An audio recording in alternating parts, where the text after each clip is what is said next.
Ani yang ma bita ye garata ye macaroni nama bita bɛ o de kan ani sɛ. N'a sɔrɔ abonné ni tɛ page in na i abonné joona joona an ka sɔrɔ ka taa dilanni fɛ. Aw bisimila.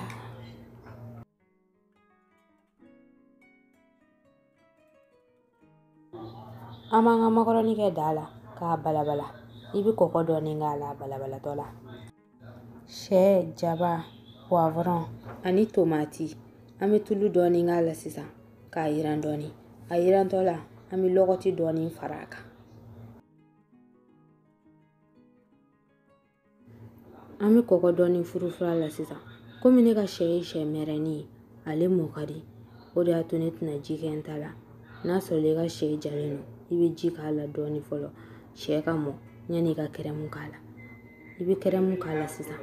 Kɛrɛmu fraîche min dabɔlen don dumuni ko ta fanfɛla dɔrɔn ma. N ka nakasatigɛlan susulen ɲɛnen n bɛna kɛ n ka sɛ la sisan. Layi, poivre mugu ani persil.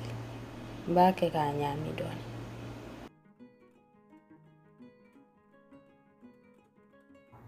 Macaroni balabalala ka ɲɛ yɛrɛ de. Nka ji dɔɔni b'a kɔrɔ.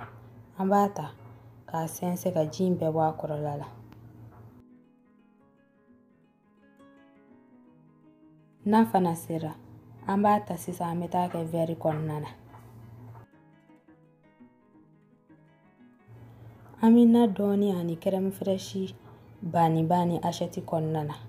Waasa macaroni min bɛna kɛ dugumana na, olu ta kana k'a la ɲa ye.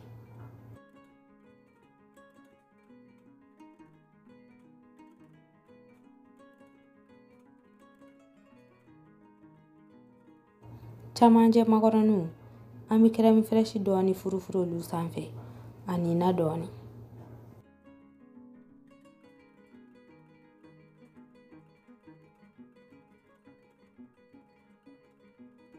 Nin ye macaroni laban datɔ ye. An bɛ crème fraîche kɛ o fana sanfɛla la ka sɔrɔ ka na tɔ bɛɛ saani ka bɔ da kɔnɔ k'o k'a la.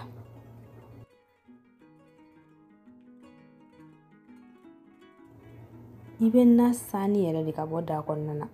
Hali a nɔ kana to a kɔnɔ.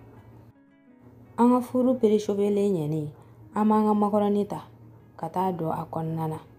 Miniti 25 bɔɲango a 180 degrés. Nga i kana na ɲinɛ a kɔ dɛ, yanni a kana na sisi i bolo k'a kɛ marimari dumuni. Miniti 25 dafara. Jɔn k'a ta ni bolo jala ye dɛ. Ne tɛ se k'a ta ni bolo jala ye dɛ. Ni numu tɛ maa bɛ se ka nin da n'i bolo jala ye.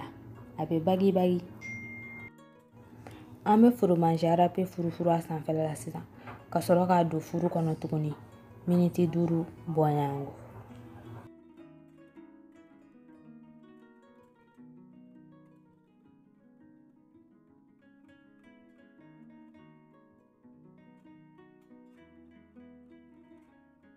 Miniti 5 dafara.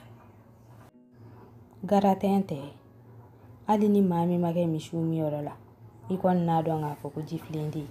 Ni video in diyara i ye, i bɛ se k'a partager i ni maanaw ni ɲɔgɔn cɛ. Ala k'an kɛ don wɛrɛ jɔn ye. K'aw ni hɛrɛ bɛn.